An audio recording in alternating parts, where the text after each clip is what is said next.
ओम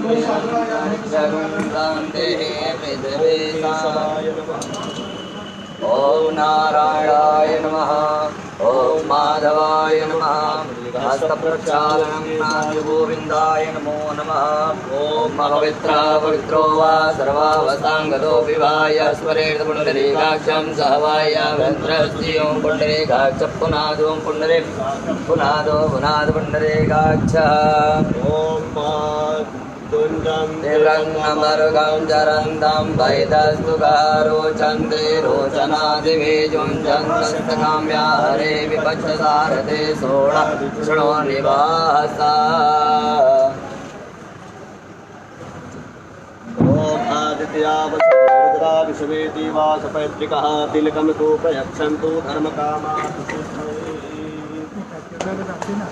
question करके फिर काम करो। ये हम लोगों ने दिया था उसके पहले का बना हुआ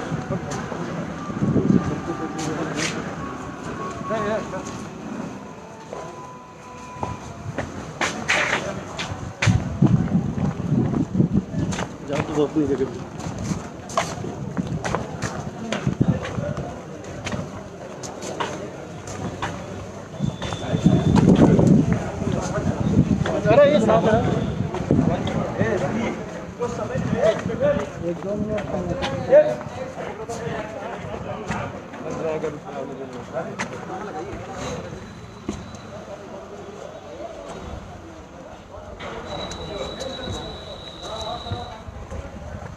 जी लाइट चली गई। लाइट चली गई। 3 मिनट।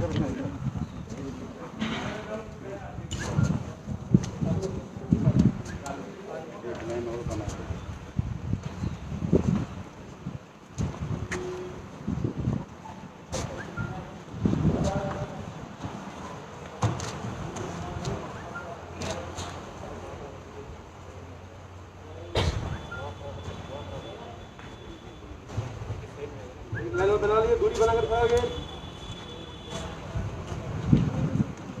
आगे चले जाइए और दूरी बना के खड़ा होइए, चिपकिए मत, पीछे से आगे जाइए उधर। हाँ देख रहा हूँ मैं। हमारी घड़ी में तो 27 हो रहा है ये। वो पीछे का लगता है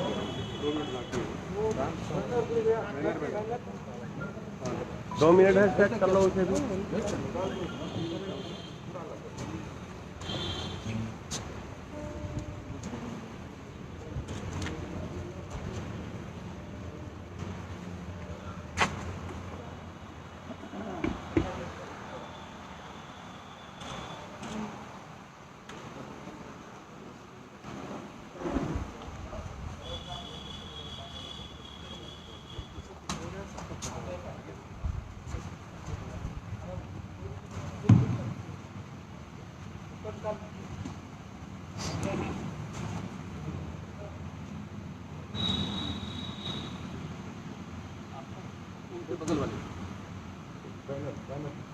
पैकेट पीछे ठीक करो, पहना पीछे ठीक करो, पहना सही कर दीजिए।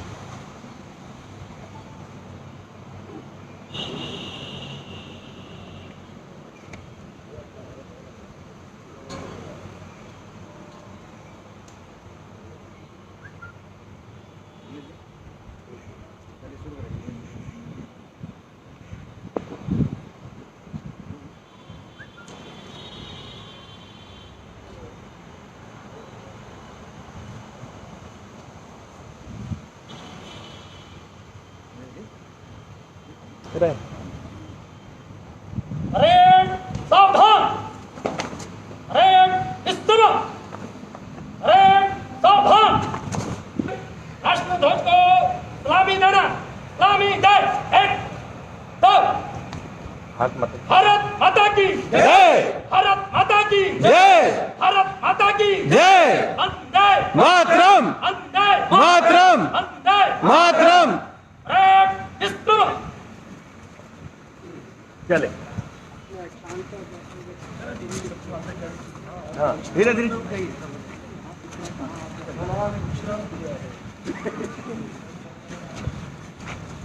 माननीय सरकारवाजी अपने प्रांत के माननीय संचालक जी, के संस्थापक सदस्य आदरणीय सूर्यकांत जलान जी से मैं निवेदन करना चाहता हूँ मंच पर आसन ग्रहण करने का करें।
स्वतंत्रता दिवस के पवित्र पावन अवसर पर हम सभी लोगों के लिए सौभाग्य का विषय है कि आज अपने मध्य राष्ट्रीय स्वयंसेवक संघ के सहकारवा मानवर सुरेश भैया जी जोशी हम सबके मध्य उपस्थित हैं। इसके पूर्व कार्यक्रम प्रारंभ हो कुछ परिचय अन्य बंधुओं के। जैसा कि अपना हम सभी लोग जानते हैं, अपना यह काशी प्रांत है। इस काशी प्रांत की 2 दिवसीय प्रांत कार्यकारिणी गतिविधि की बैठक कल सायंकाल से प्रारंभ हुई है। इस पूर्व निश्चित प्रवास के क्रम में अपने अखिल भारतीय अधिकारी इस 2 दिवसीय बैठक में पूरे समय रहने वाले हैं। अपने मानवर दत्तात्रेय घोष भोले जी पीछे खड़े हुए हैं। आप लंबे समय तक अखिल भारतीय विद्यार्थी परिषद के राष्ट्रीय संगठन मंत्री के रूप में कार्य देखते थे। वर्तमान में आप राष्ट्रीय स्वयंसेवक संघ के सरकारवा के रूप में हम सब कार्यकर्ताओं का मार्गदर्शन करते हैं। केंद्र आपका लखनऊ है। आदरणीय डॉक्टर कृष्ण गोपाल जी, आप अपने इस काशी प्रांत में प्रांत प्रचारक थे, असम क्षेत्र में क्षेत्र प्रचारक थे और उसके पश्चात इस समय अखिल भारतीय सह सरकारवा के रूप में आप कार्य देख रहे हैं। केंद्र आपका दिल्ली है। मानवर अनिल ओक जी, पूर्व में आप अखिल भारतीय शारीरिक प्रमुख थे। वर्तमान में आप अखिल भारतीय सह व्यवस्था प्रमुख के नाते हम सब कार्यकर्ताओं का मार्गदर्शन करते हैं। केंद्र आपका कानपुर है। मानवर जगदीश जी, अनेक दायित्वों का निर्वाह करते हुए आप इस समय अखिल भारतीय सह शारीरिक शिक्षण प्रमुख के रूप में कार्य देख रहे हैं। राजस्थान के मूल निवासी हैं। केंद्र आपका चेन्नई है। अपने श्री अजीत प्रसाद महापात्र जी, पूर्व में प्रांत प्रचारक उड़ीसा के रहे हैं। इस समय अखिल भारतीय सह गौ सेवा प्रमुख के नाते आप कार्य देख रहे हैं। केंद्र आपका वर्तमान में काशी है। अपने श्रीमान अनिल जी, क्षेत्र प्रचारक के रूप में हम सब कार्यकर्ताओं का हमेशा बीच में रहते हैं। अपने अनेक प्रांतों में सह प्रांत प्रचारक इसी उत्तर प्रदेश में रह चुके हैं। वर्तमान में आप पूर्वी उत्तर प्रदेश के क्षेत्र प्रचारक के रूप में हैं। कार्यक्रम अब अपना औपचारिक रूप से प्रारंभ होता है। आज के कार्यक्रम की अध्यक्षता अपने श्रीमान सूर्यकांत जलान जी ने बैठे हुए बाईं ओर। इनको हम लोग स्नेह से कानू जलान जी के नाम से भी जानते हैं। सेवा के क्षेत्र में पूर्वोत्तर राज्य के बंधुओं के लिए आपका विशेष सेवा का काम रहता है और हजारों विद्यार्थियों को आपने सब प्रकार से उनको योग शिक्षा के क्षेत्र में करते हुए बनाया है। गौ सेवा एवं संरक्षण काम में भी आपका विशेष योगदान रहता है। प्रसिद्ध काशी के व्यवसायी हैं। सुरभि शोध संस्थान के आप संस्थापक अध्यक्ष भी हैं। आज हम सभी लोगों की कार्यक्रम की अध्यक्षता कर रहे हैं। अपने बाएं उधर दाहिनी ओर बैठे हुए डॉक्टर विश्वनाथ लाल जी निगम, आप अपने काशी प्रांत के माननीय प्रांत संघचालक हैं। प्रयाग में प्रतिष्ठित कुलभास्कर आश्रम डिग्री कॉलेज के आप पूर्व प्राचार्य रह चुके हैं। केंद्र आपका प्रयाग है। आज के इस पवित्र अवसर पर हम सब बंधुओं को जिनका आशीर्वाद मिलने वाला है, अपने मानवर सर कारवा जी, मूलतः आप मध्य प्रदेश में इंदौर के आप निवासी हैं। 1975 में आप राष्ट्रीय स्वयंसेवक संघ के प्रचारक के रूप में आपने अपना जीवन प्रारंभ किया। प्रचारक जीवन विभिन्न दायित्वों का निर्वाह करते हुए 2009 में आप राष्ट्रीय स्वयंसेवक संघ के माननीय सर कारवा के रूप में आपने हम सब कार्यकर्ताओं का मार्गदर्शन करते हैं। हिंदू संगठन की दृष्टि से विश्व के अनेक देशों में आपका प्रवास होता रहता है। मैं माननीय सर कारवा जी से निवेदन करूंगा कि आज के इस अवसर पर अपना विचार व्यक्त करने की कृपा करेंगे।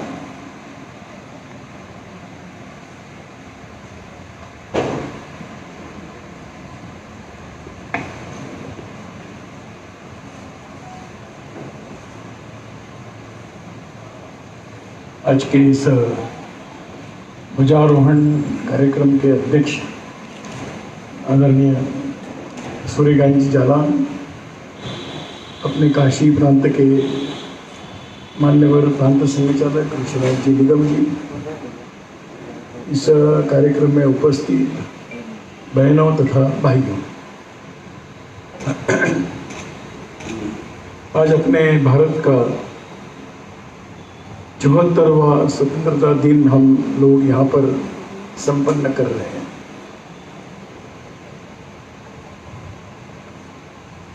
यह कालखंड इस समय का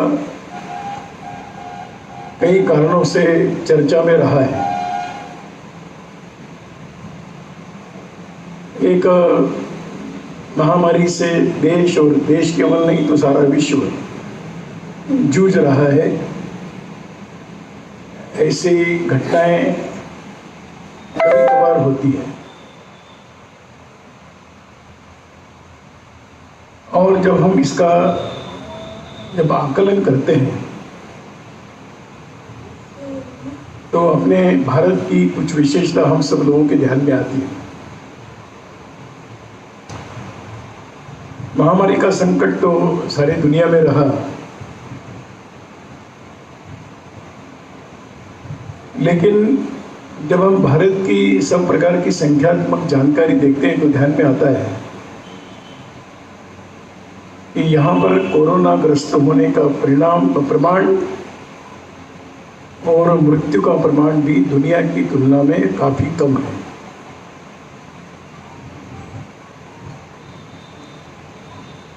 जब हम इसके कारणों में जाते हैं तो एक ही कारण इसका ध्यान में आता है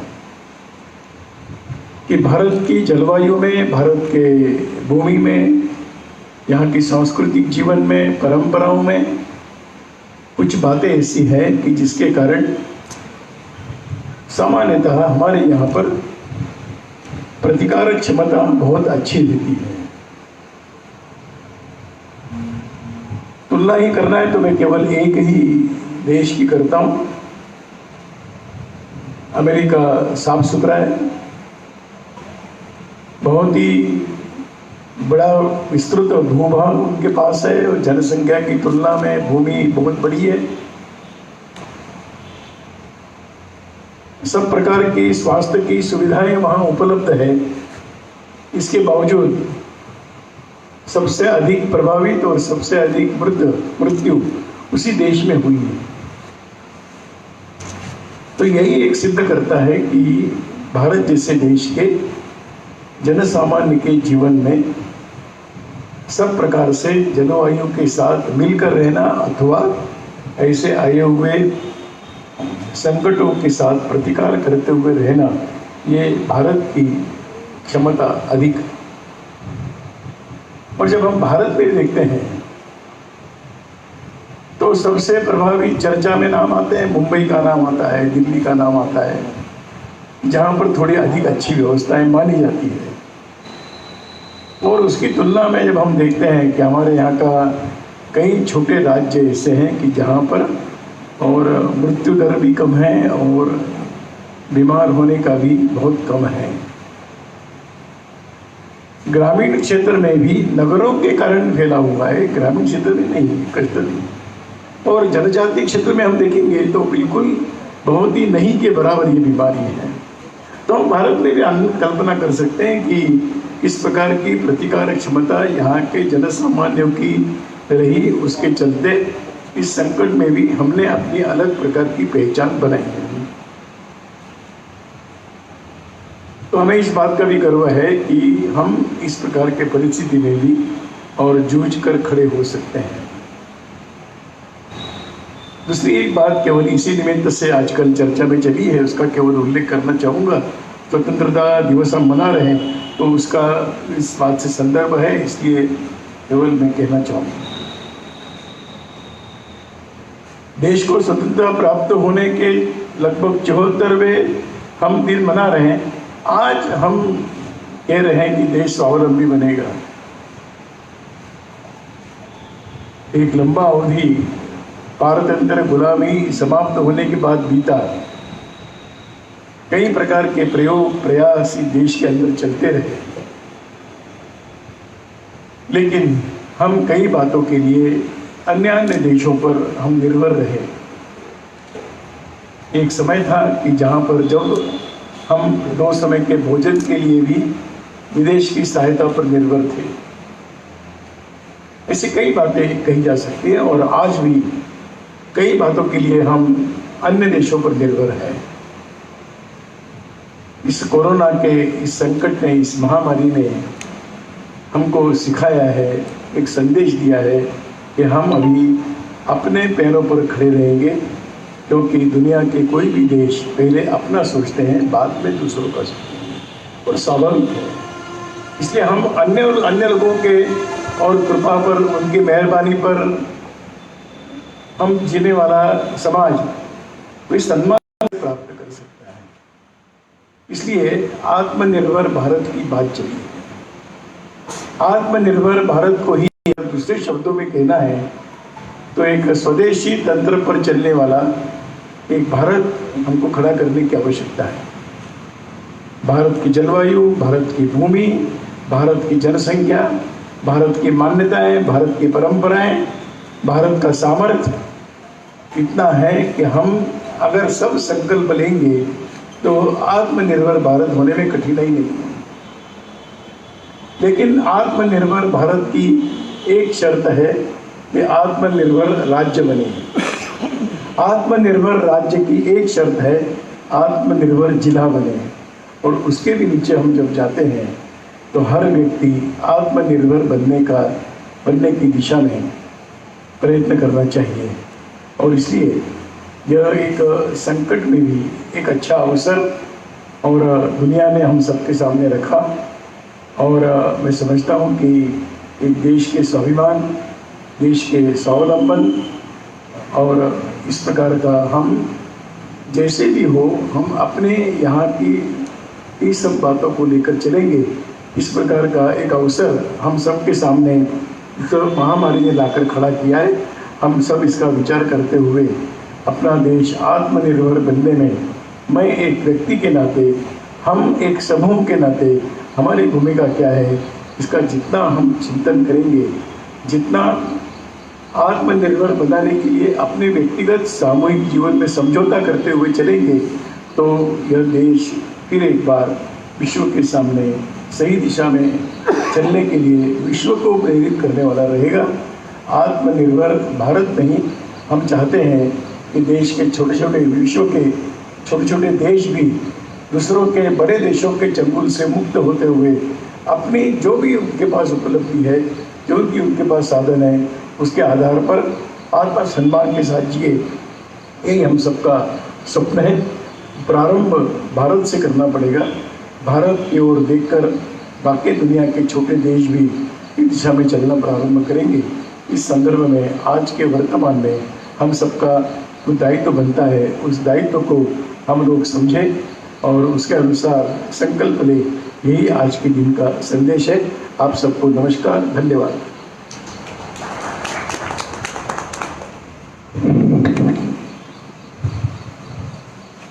कार्यक्रम अपना समाप्त है। अपने स्थान से हम सभी लोग जा सकते हैं। बैठक में आए हुए बंधु बैठक के लिए शीघ्रता से अपना उधर जाएंगे। धन्यवाद।